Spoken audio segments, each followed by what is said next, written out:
Our presenters are from the Children's Museum of Sonoma County and the Charles M. Schulz Museum here in Sonoma County. The session is called Blast Off. How can rockets fly? And how high can you make your rocket fly? So welcome, and we're ready to start once the presenters are.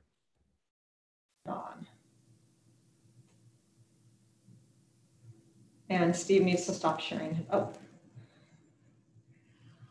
Hey, thank you so much for joining us today. My name is Jessica, and I am here from the Charles M. Schulz Museum in Santa Rosa. And we are located right next door to the Children's Museum of Sonoma County. And my name is Theresa, and I'm here from the Children's Museum, and that's where we are right now. And we're neighbors. So we thought it would be really fun to do something together. Yes, and we're really excited to be presenting live to you today, wherever you are. We're going to bring a little bit of both museums to you. So I am going to start, and we're all going to talk about the Snoopy Space Connection. If you have questions or comments, you can put them in the chat or the Q&A function. And we have some great support staff answering those questions and comments. And Theresa and I will answer them after our session. And right now, I would love to have you have paper and pencils and an eraser, because we're going to learn to draw astronaut Snoopy. And we're going to see if we can learn about Snoopy and space. And then Theresa is going to teach us how to make rockets fly. So I'm going to share my screen and get your paper and pencils ready. And we are going to draw together.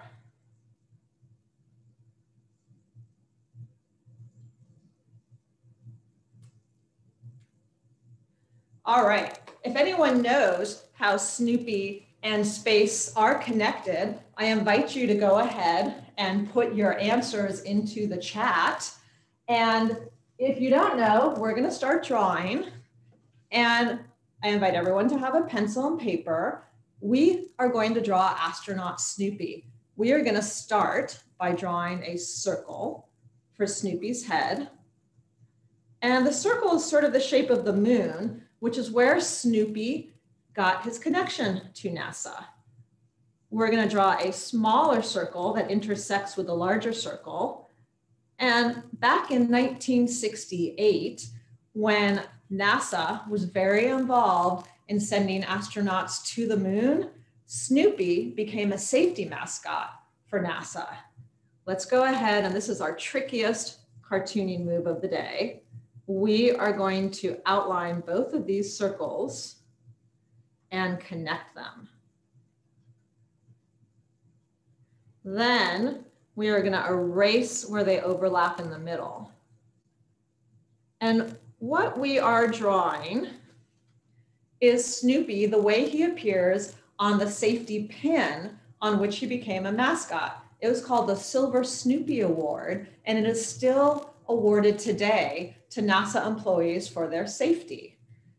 And I should have said that at the Charles M. Schulz Museum, we celebrate the art of Charles M. Schulz, who is the creator of the Peanuts comic strip and the creator of Snoopy, which is why we are drawing Snoopy today.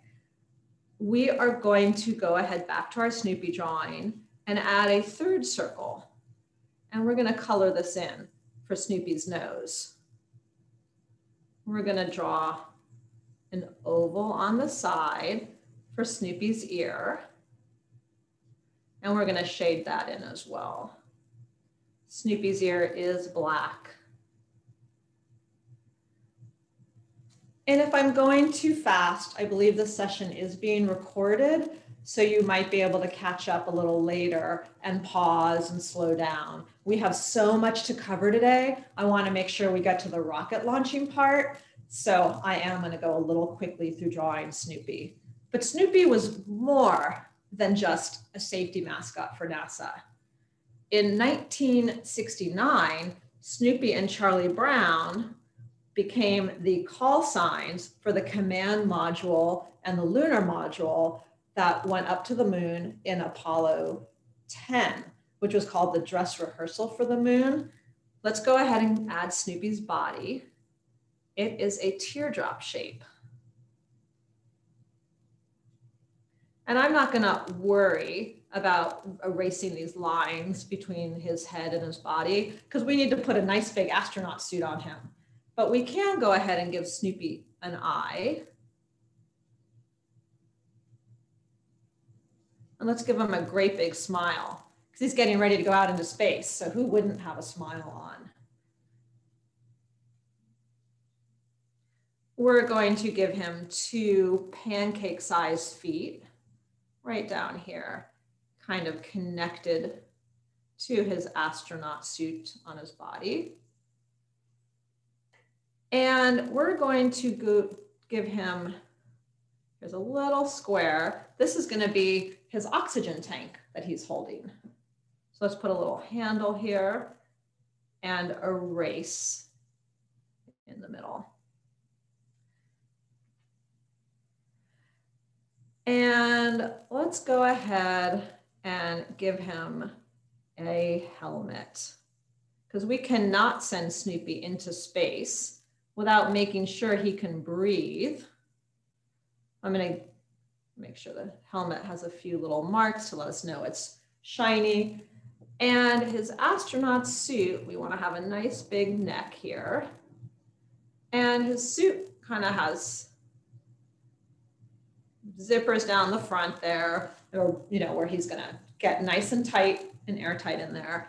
We need a hose connecting the oxygen into his suit. So let's loop a little line here and make sure it connects on both sides. And Snoopy needs some paw marks on his astronaut suit, even though since he is a dog. And let's go ahead and put his arm out here because he is holding this oxygen tank.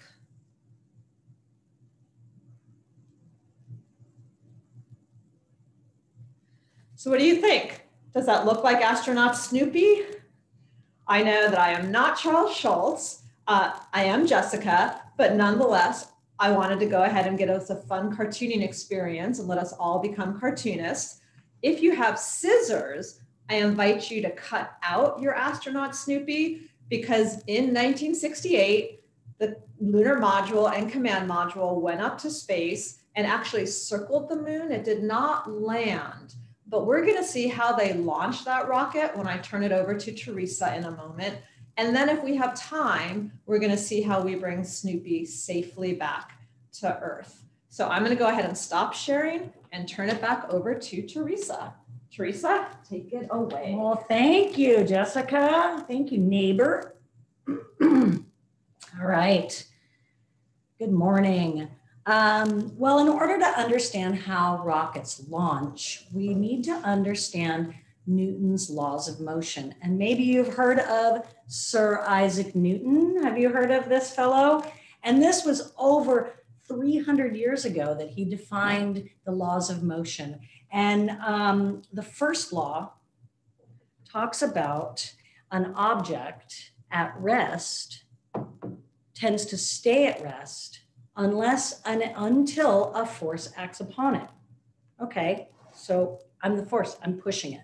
So that's going to sit there until something moves it. All right, and that law also says that if it's in motion, it will continue in motion until and unless a force acts upon it. That could be gravity or friction, that rubbing like that. So let's see, what does the second law say? Well, it says that the greater the mass of the object, the more force it will take. So if we have greater mass, it's going to take a bigger push. And then it can move, all right? The third one, this is where the rocket launch is mentioned here. So the third one is for every action, there is an equal and opposite reaction. So if I needed to pick this up and throw it, it might be a little throw, right? And it would just only go a little bit. If I threw it really hard, it would go really far. So that's going to be that opposite reaction. Okay, so let's put these guys aside. and we're going to go on to our first demonstration. So let's get safety first. This is really, really important because we are going to be using baking soda and vinegar. And I'm going to guess that some of you out there have been doing some playing around with these two ingredients. Well, we can have things expand, lots of pressure, and that's kind of what we're going to demonstrate. So I want safety. These are the only eyes I got for my life. So I want to take care of them. We have a bag. We have our baking soda.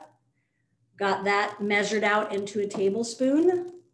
We're going to have our vinegar. And I'm going to go ahead with about 1/4 cup of vinegar. In the list of materials, I said 1/2 cup. You can kind of play with this a little bit. We only need that much. So that's what we're going to use. And if we dump the baking soda directly into the vinegar, we're going to get an immediate chemical reaction. And we want it to slow down a little bit, give us a little bit of time for this to happen. So I'm going to take this baking soda and this small piece of paper towel, and we're going to kind of make a pouch out of that. So I'm going to put that baking soda in there, and I'm going to kind of fold it up so it doesn't spill out. And I'm going to kind of twist it a little bit. I want to be careful because some paper towels are better than others. This one's kind of a cheap one, actually good because it'll soak through, but I'm going to set that aside there and open the bag. There we go. Now it's for the vinegar. Pour that in there. So the zipper bag, we want it to close. So I want to make sure, do you see how I'm hanging on to this a little bit? I'm not letting the baking soda drop yet, that little pouch. So I'm kind of pinching it in the side so it doesn't drop. Gives me a little bit of time to zip it up. You may need an extra set of hands. So maybe, maybe there's a grown-up that can help you or a friend that can help you, and hold on to that while you're zipping it so it doesn't go. All right. So what we're going to do is we are going to let this paper towel that has the baking soda, it's going to go down here into the vinegar, and we're going to see what happens. What do you think is going to happen? Let's find out. Oh, I'm seeing a reaction. Are you seeing one? Can you see that? Let's turn it to the side. Starting to soak in.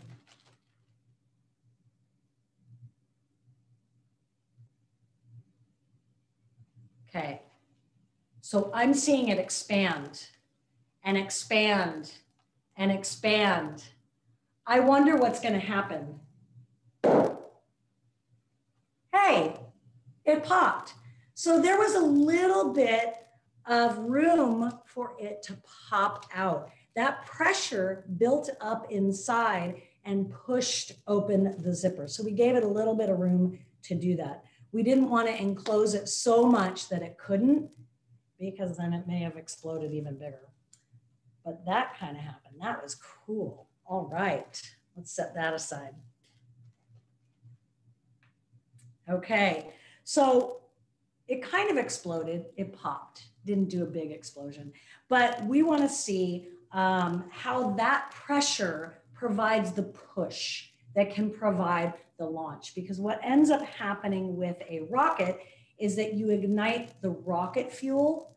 The rocket fuel catches on fire, creates exhaust. That exhaust you can think of as hot gas that pushes on the ground to lift the rocket. So that's where that pressure comes from, and it's got to go somewhere. All right, we can't exactly ignite rocket fuel, can we? Not today here. That would be cool, but we can. All right, so let us move on to the rocket part. This is fun. We've got our soda bottle. That's where we're going to put our vinegar. So I'm going to put that over here in here. I am going to measure it out, and I'm going to go ahead. I'm splashing a little bit more than that 1/4 cup. In fact, you know what? Let's go for a 1/2 cup. We're going to put that in here.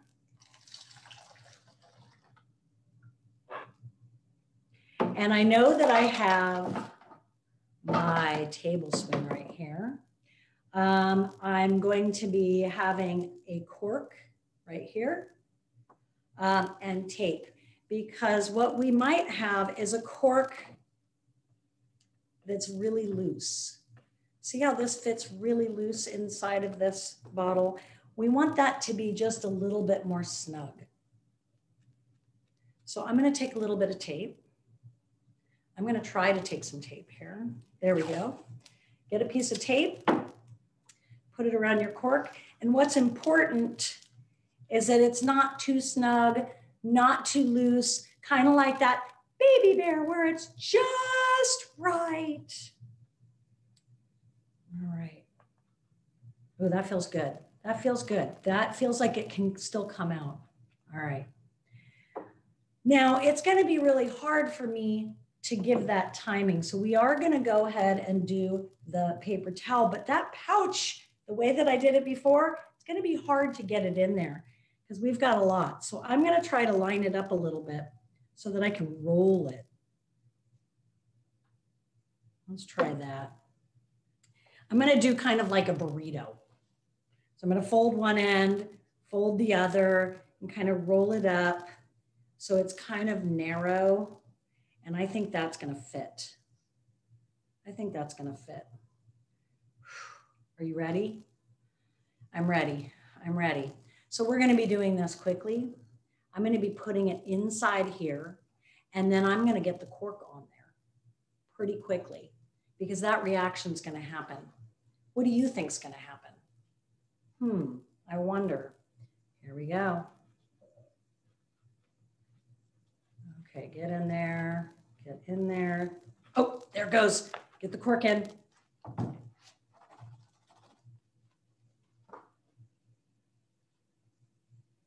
The pressure's building up.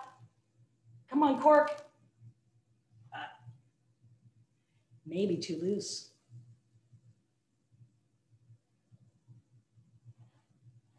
I don't see any leaks. This is science, folks. Sometimes you have failures, but that's okay. We have time to try it again. Let's do that. Okay. I'm going to be making a big mess over here, and that's okay.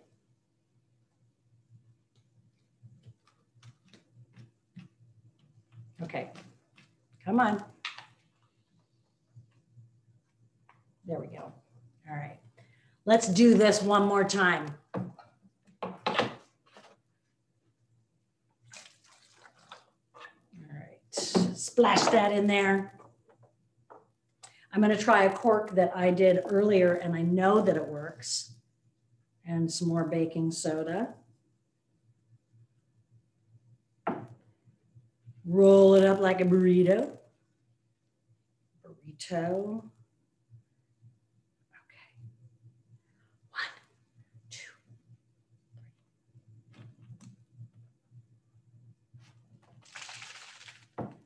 3.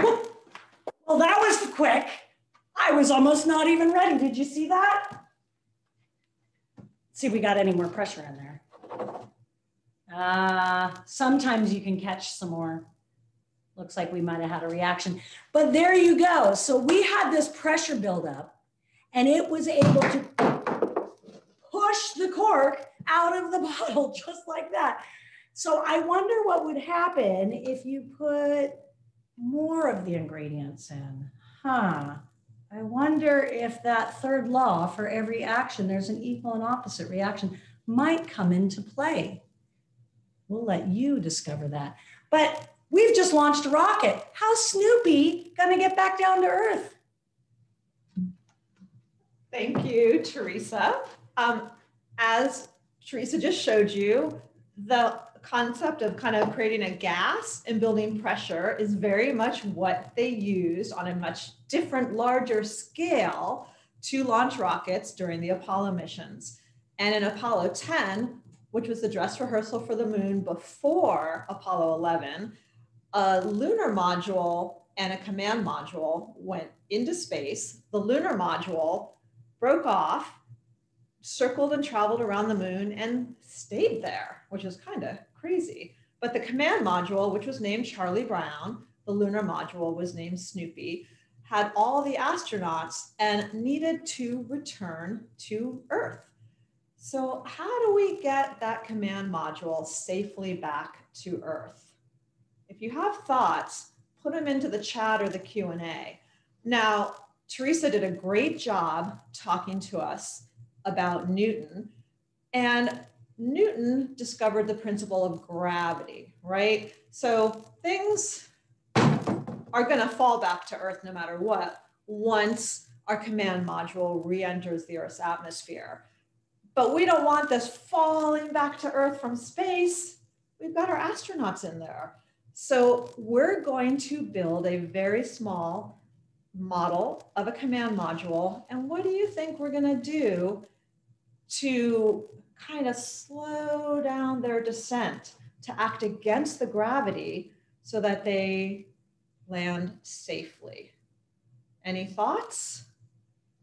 While you're telling me, if you have supplies, you can go ahead and follow along because we're going to build a command module right now. Do you have a small cup? I have a plastic one. Yours can be paper, styrofoam. I have a hole punch. I have scissors and some string or elastic or ribbon. And I'm using a garbage bag material, but you can use a couple different things and we'll go over that in a moment. If you were able to cut out your Snoopy, even though Snoopy lunar module stayed up in space, we're going to bring our Snoopy astronaut back down. So you can go ahead and set him in your command module. I'm going to punch 2 holes in my cup opposite each other.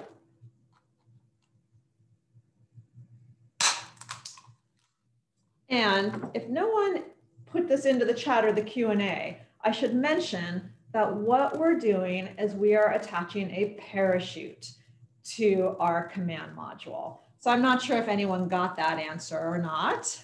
Lots. Oh, lots of you got it. Way to go. And that, what's the parachute doing? How does it slow us down? Let's see if you can answer that one. Take a nice piece of string and cut it. That's what we need our scissors for. I'm going to cut it and run it in through these holes.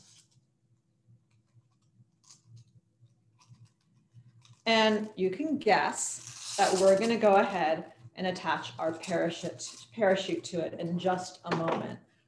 But what makes the parachute work, right? What makes it work well?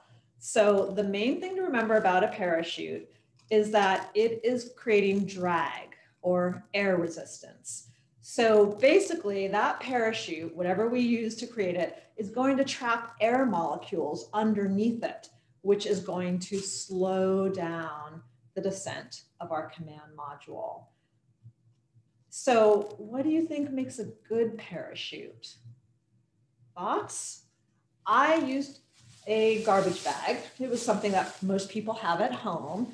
However, I also made some sample command modules in advance, and I used a napkin because that's something else we have at home pretty easily.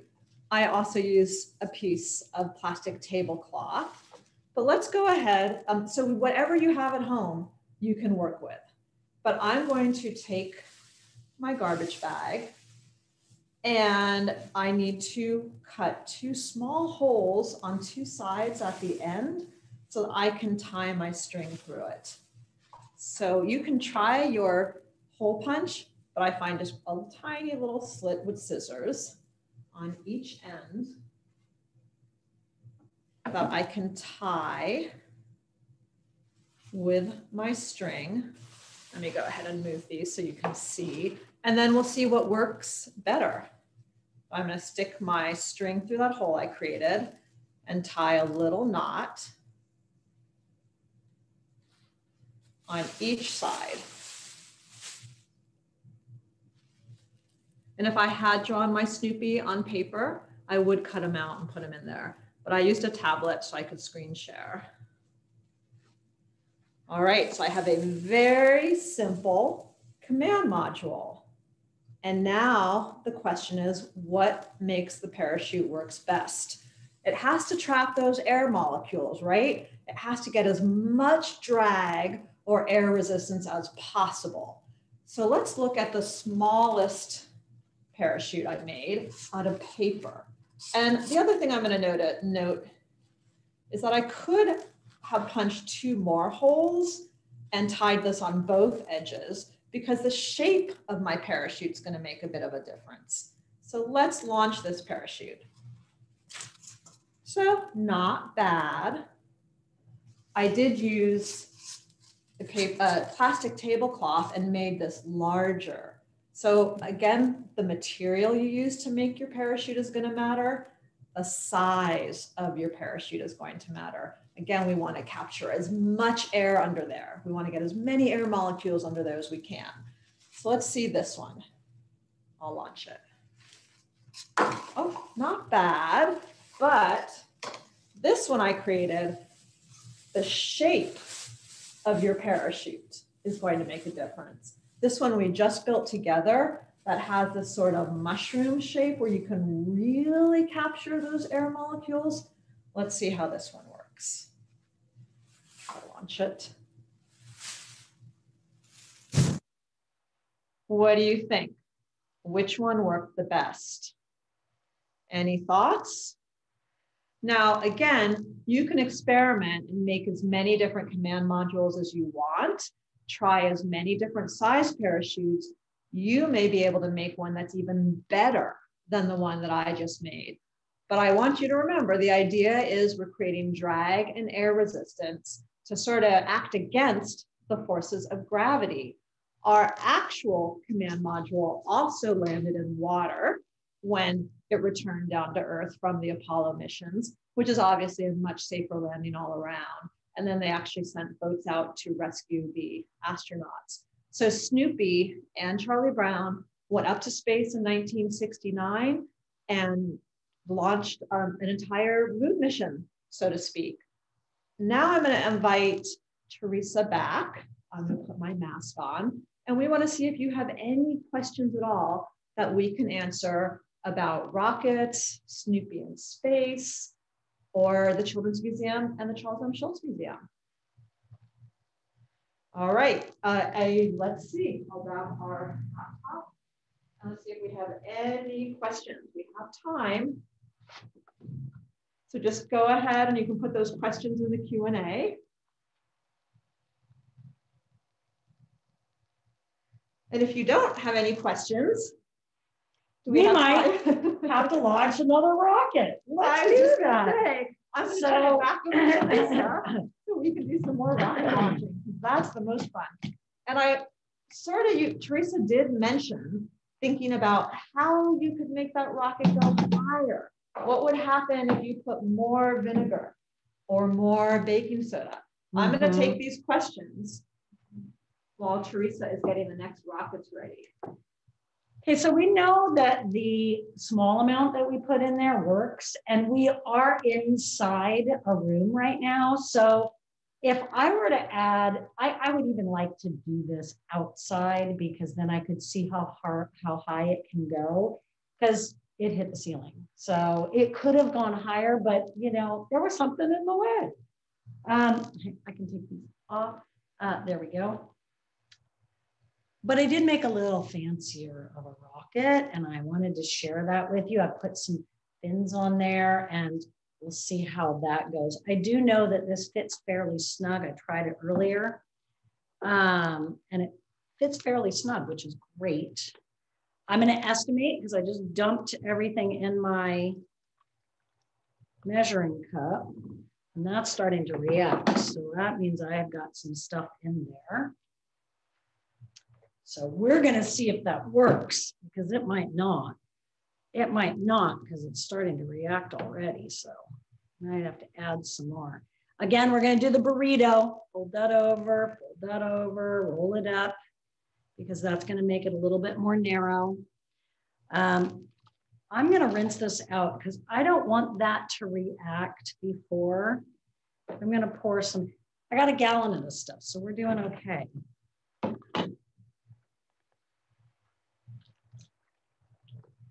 Oh, much better, much better. Oh, whew. Don't ever forget the safety part. This is super important. These are the only eyes I get. All right, here we go. Get ready for launch. We're going to start at 5. 5, 4, 3, 2, 1. 5, 4, 3, 2, 1. 5, 4, 3, 2, 1. No? Okay, I don't think we had a very good fit on this one. Sorry about that. Let's try that with the regular cork that did work. All right, well, you may have some failures. Make sure you have enough ingredients so that you can do it over and over again, because that's really important, being able to try it again and again. And pay attention to maybe your measurements, how much you use the first time. When you do science, it's really about taking good notes, what you're doing. So if you do 1 tablespoon every time, 1/2 cup every time, or 1/4 cup every time, maybe you get the same reaction. What is it that's changing? Those are called variables. So experiment and have some fun with this. This is a whole lot of fun. And these are ingredients that I'm going to guess you have in your cabinets, because who doesn't make cookies? I do. I make cookies and I use this ingredient. I also use vinegar for cleaning. I use it for lots of different things. My salad dressings, things like that. So we've got a lot of science going on here. But keep trying, even with failures like we've had today. It's okay. So any questions or anything like that? Yeah, so we have some great questions. Oh, great. And I do want to make sure we have time to answer them before you get to go off to all of the other amazing North Bay Science Discovery Day workshops that are going on virtually today. Mm-hmm. I'm getting a lot of questions about sending Snoopy and Charlie Brown up into space in 1968.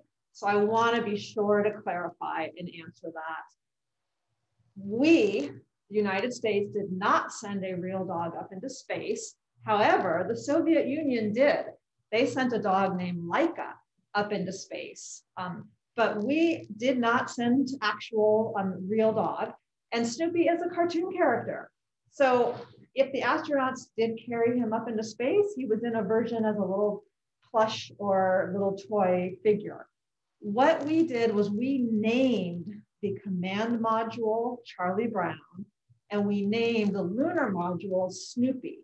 And in 1968, which was a time that you all probably were not alive, naming a command module and lunar module after the most popular cartoon characters at the time was kind of a fun way to get the American public involved. So they got to hear Snoopy is taking a walk around the moon, and Charlie Brown is coming on back down to Earth.